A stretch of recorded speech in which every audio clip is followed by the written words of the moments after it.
इतिहास पार्ट 2। अब तक आपने सुना कि कावेरी जी अपनी तीनों बेटियों ईशा, मोहिनी और सुहाना की शादी 3 घर जमाई लड़कों के साथ करवा देती है।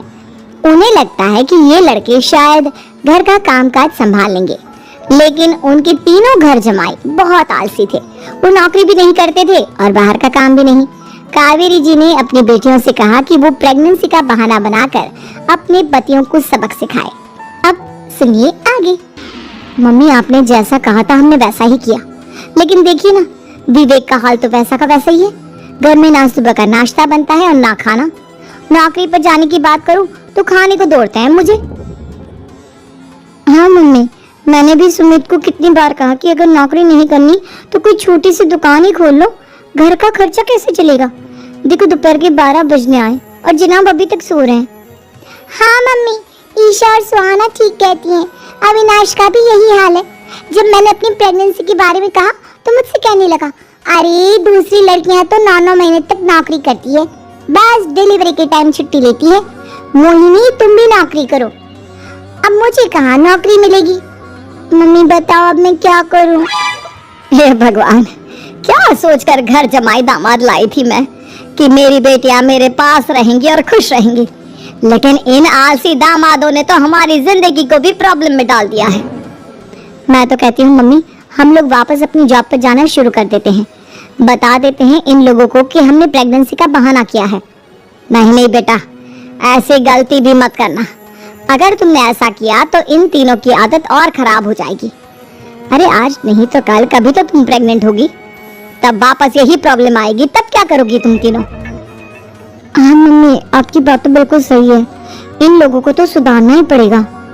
लेकिन कैसे? अपने बच्चों के आने की खबर सुनकर भी इन लोगों पर कोई असर नहीं हो रहा। पैसे कमाने के लिए घर से बाहर निकलना ही नहीं चाहते ये तीनों। अब मेरे दिमाग में एक प्लान आया है।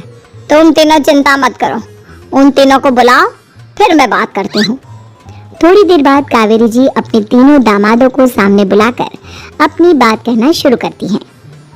अविनाश, सुमित और विवेक, देखो बेटा, मैं ना तुम तीनों से बड़ा प्यार करती हूँ, इसीलिए तो तुम्हें घर जमाई बना कर रखा है मैंने। अरे मम्मी जी, सीधे सीधे कहिए ना, क्या बात है। प्यार तो हम भी आपको बहुत करते हैं। अरे मम्मी जी, आपकी इज्जत भी बहुत करते हैं।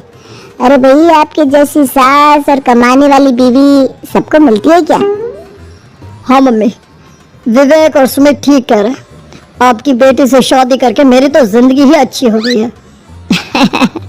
जानती हूँ मैं, और ये भी जानती हूँ कि तुम तीनों अपने अपने बीवियों से बहुत प्यार करते हो।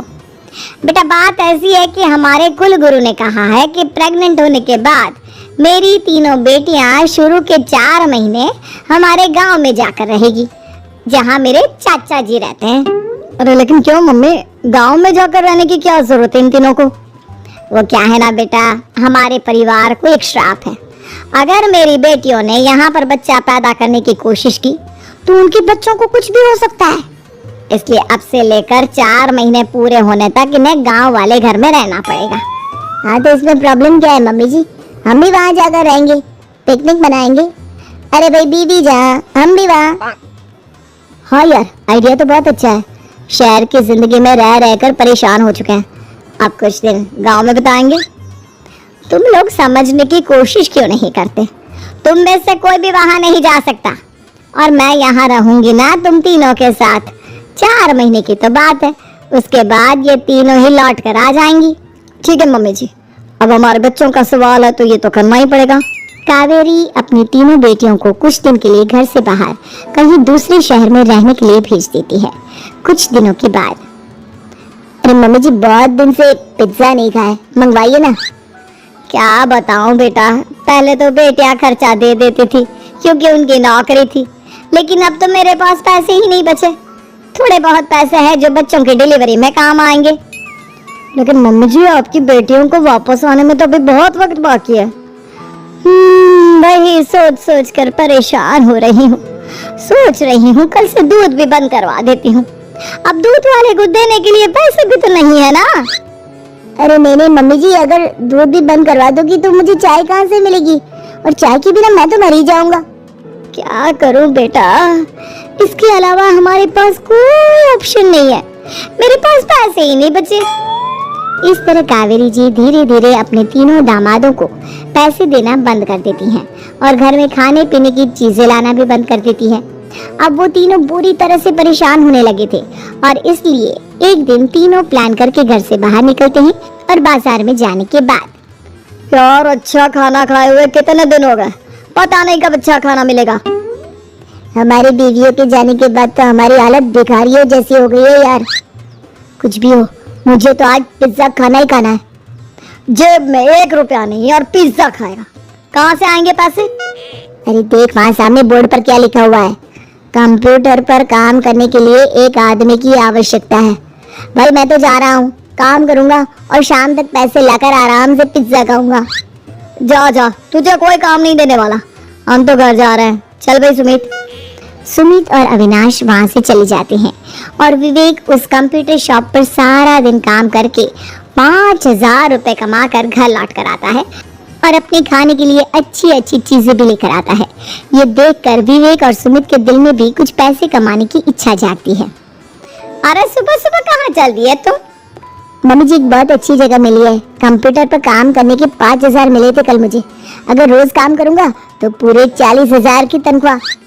अरे वाह, ये तो बहुत अच्छी बात है दामाद जी, आपको जाना ही चाहिए।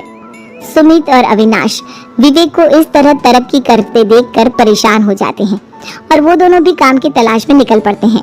धीरे धीरे उन दोनों को भी काम मिल जाता है। अब कावेरी के तीनों दामाद छोटी मोटी नौकरी करके अच्छा पैसा कमाने लगे थे। एक दिन कावेरी उन्हें अपने पास बुलाती है।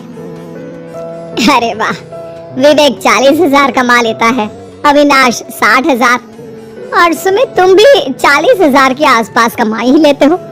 कुल मिलाकर तुम अच्छे खासे पैसे कमा रहे हो बेटा। हाँ मम्मी जी, बहुत मजा आता है जब महीने के एंड में मोटी रकम हाथ में आती है।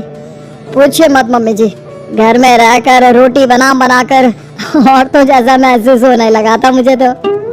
हाँ बेटा, तुम तीनों की बात तो बिल्कुल ठीक है। और जानते हो, अब तुम तीनों की पत्नियां भी वापस लौट कर आने वाली है। लेकिन मम्मी जी, अभी तो उन्हें गए सिर्फ 2 महीने हुए हैं। आपने तो कहा था वो 4 महीने के बाद लौट कर आएंगी।